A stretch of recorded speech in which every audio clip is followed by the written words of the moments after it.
Hello friends, स्वागत है आपका अपने YouTube channel DD education centre पर। मैं हूं धीरज गुप्ता और हम लोग पढ़ रहे हैं ज्योमेट्री में आज से हम लोग त्रिभुज के बारे में पढ़ेंगे। तो आइए वीडियो को शुरू करते हैं। देखिए, सबसे पहले जान लेते हैं कि त्रिभुज क्या होता है।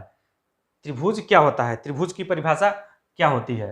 तो त्रिभुज की परिभाषा आप नोट करके लिख लीजिए। तीन भुजाओं से मिलकर बनी बंद आकृति त्रिभुज कहलाती है। तो तीन भुजाएं देखिए, आपका मान लीजिए आपका ये पहली भुजा है और आपका ये दूसरी भुजा है और आपका ये तीसरी भुजा है। तो आपका देखिए यहाँ पे तीन भुजाओं से मिलकर बनी बंद आकृति आपका त्रिभुज कहलाता है। तो मान लीजिए आपका ये बिंदु ए है और आपका ये बिंदु बी है और आपका ये बिंदु सी है। यहाँ से आपका त्रिभुज का परिभाषा हमने आपको बताया कि तीन भुजाओं से मिलकर बनी बंद आकृति त्रिभुज कहलाता है। तो ये आपका त्रिभुज का परिभाषा हो गया। फिर इसके बाद अगली प्रॉपर्टी की बात करेंगे कि त्रिभुज के तीनों कोणों का योग 180 अंश होता है। मान लीजिए आपका ये बिंदु बी है, तो बी को मान लेते हैं, ये वाला कोण आपका बी है, ये वाले कोण को मान लिया बी। और ये बिंदु सी है तो मान लीजिए कि ये वाला कोण आपका सी है। और ये बिंदु ए है तो ए पे बना कोण मान लीजिए आपका ए है, ए बिंदु पर बना कोण आप मान लीजिए ए है। तो यहाँ से ए बी सी तीन कोण हमें मिल गए। तो त्रिभुज के तीनों कोणों का योग जो है 180 अंश के बराबर होता है। त्रिभुज के तीनों कोणों का योग आपका 180 अंश होता है। तो कोण ए प्लस कोण बी प्लस कोण सी बराबर हो जाएगा यहाँ से 180 अंश। आपका यहाँ से देखिए ये हो गया फर्स्ट प्रॉपर्टी कि त्रिभुज के तीनों कोणों का योग जो है 180 अंश के बराबर होता है। और फिर हम लोग आगे बढ़ते हैं। त्रिभुज की किन्हीं दो भुजाओं का योग, त्रिभुज की किन्हीं दो भुजाओं का योग सदैव तीसरी भुजा से बड़ा होना चाहिए। आप इसको भी नोट करके लिख लीजिए कि त्रिभुज की किन्हीं दो भुजाओं का योग सदैव तीसरी भुजा से बड़ा होना चाहिए। यानी हमारा कहने का मतलब ये है, देखिए कि मान लीजिए आपका ये 5 सेंटीमीटर है और आपका ये 4 सेंटीमीटर है और आपका ये 3 सेंटीमीटर है। त्रिभुज बनने के लिए आपका एक कंडीशन और ये होना चाहिए कि किन्हीं दो भुजाओं का योग सदैव तीसरी भुजा से बड़ा होना चाहिए। यानी मान लीजिए 4 और 5 को जोड़ते हैं तो 5 4 9, 3 से बड़ा है, एक कंडीशन हो गया फॉलो। फिर 4 और 3 को जोड़िए, 4 3 आपका हो जाएगा 7, 5 से बड़ा है 7।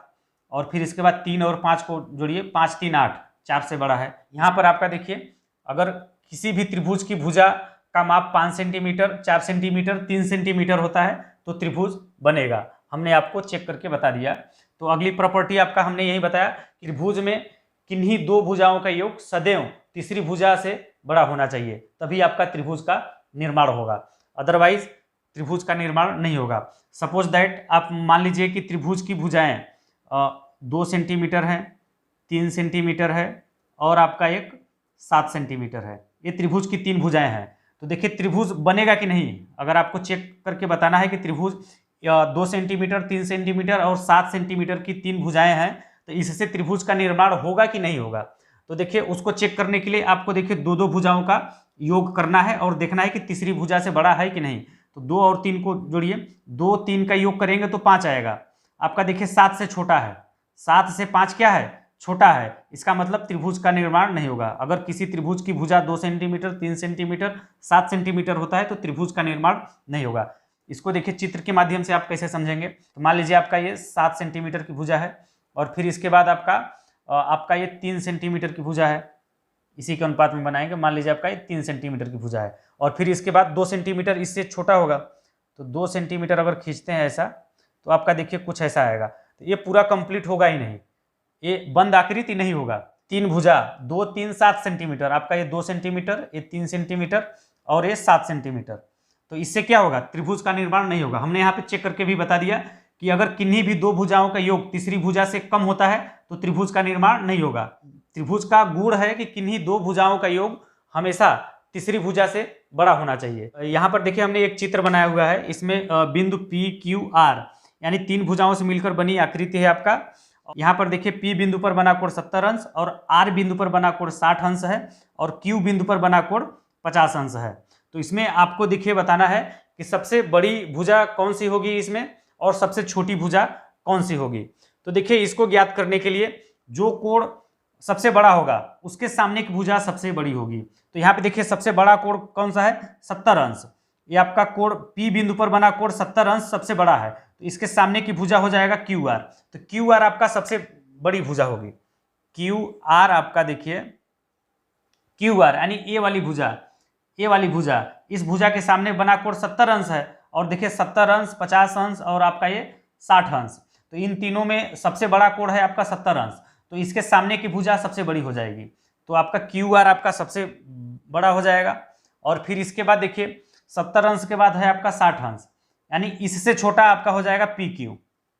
इससे छोटा भुजा आपका हो जाएगा PQ यानी ए वाली भुजा। ये यहाँ पर बना R बिंदु पर बना कोण 60 अंश है, और 60 अंश के सामने की भुजा हो जाएगी QR से छोटा। और फिर देखिए आपका इससे छोटा हो जाएगा आपका 50 अंश। यहाँ पे 70 अंश, 60 अंश, 50 अंश, तो सबसे बड़ा कोण है 70 अंश, फिर उसके बाद 60 अंश है, और फिर उससे छोटा है आपका 50 अंश। तो 50 अंश के सामने बनी भुजा आपका सबसे छोटी भुजा होगी, यानी आपका ये PR। तो अगला प्रॉपर्टी आपका यही होगा कि जो कोण सबसे बड़ा होगा उसके सामने की भुजा सबसे बड़ी होगी, और सबसे छोटा कोण आपका 50 अंश है।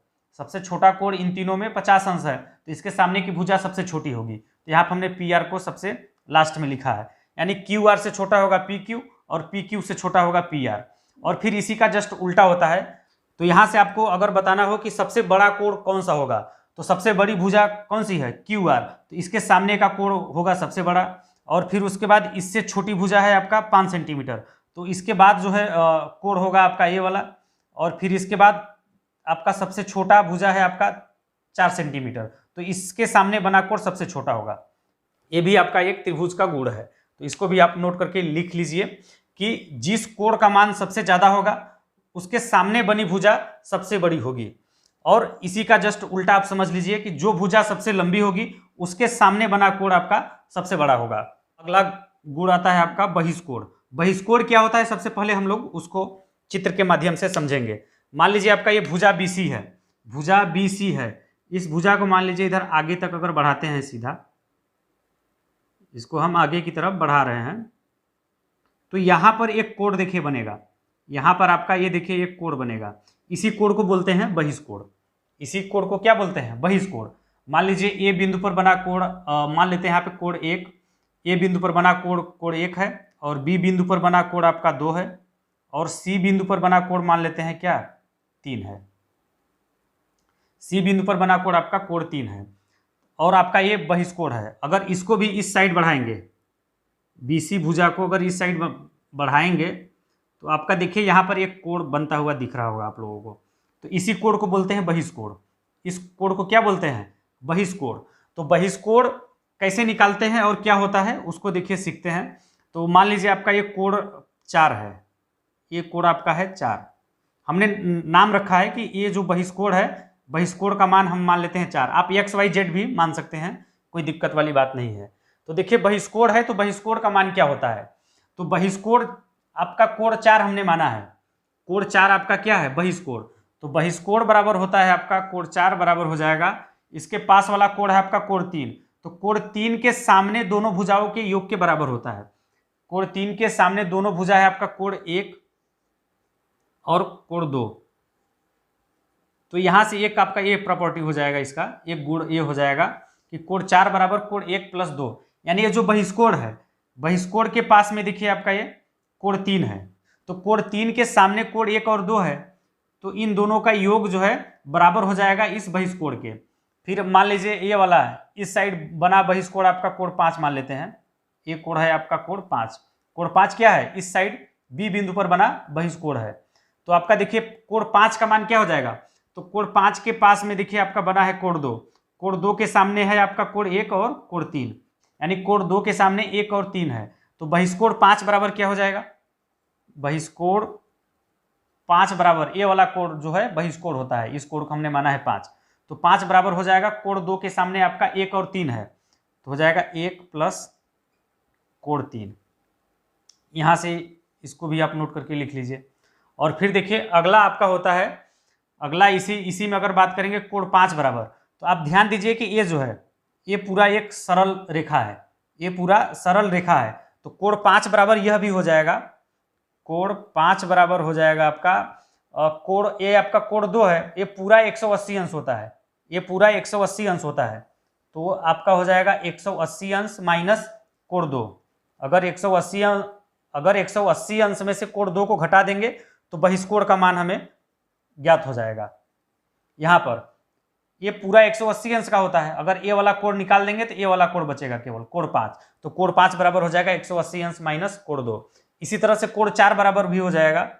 कोण 4 बराबर, यहाँ भी देखिए पूरा सरल रेखा है, यानी एक सीधी रेखा है और सीधी रेखा का मान 180 अंश होता है, तो कोण 4 बराबर क्या हो जाएगा 180 अंश में से इस पूरे, यानी अगर ये पूरे कोण की बात करें तो ये पूरा 180 अंश का कोण होगा, और 180 अंश में से कोण 3 को घटा देंगे तो आपको कोण 4 का मान निकल जाएगा। 180 अंश माइनस कोण 3, कोण 3 को घटाएंगे तो आपको किसका मान निकल जाएगा, कोण 4, यानी बहिष्कोण का मान यहाँ से निकल जाएगा। तो देखिए त्रिभुज का जो गुण होता है, सभी गुणों के बारे में हमने आपको बता दिया। तो चलिए आज के लिए बस इतना ही, फिर मिलेंगे अगले वीडियो में एक नए टॉपिक के साथ। आप लोग कमेंट करके जरूर बताइएगा कि आज का हमारा यह वीडियो आप लोग को कैसा लगा। अच्छा लगा हो तो वीडियो को लाइक जरूर कीजिएगा, अपने दोस्तों में शेयर भी कर दीजिएगा, और जो लोग पहली बार हमारे इस वीडियो को देख रहे हैं, अभी तक हमारे चैनल को सब्सक्राइब नहीं किया है, तो चैनल को सब्सक्राइब करके बेल आइकन को दबा दीजिए इसी तरह की वीडियो का अपडेट सबसे पहले पाने के लिए। धन्यवाद।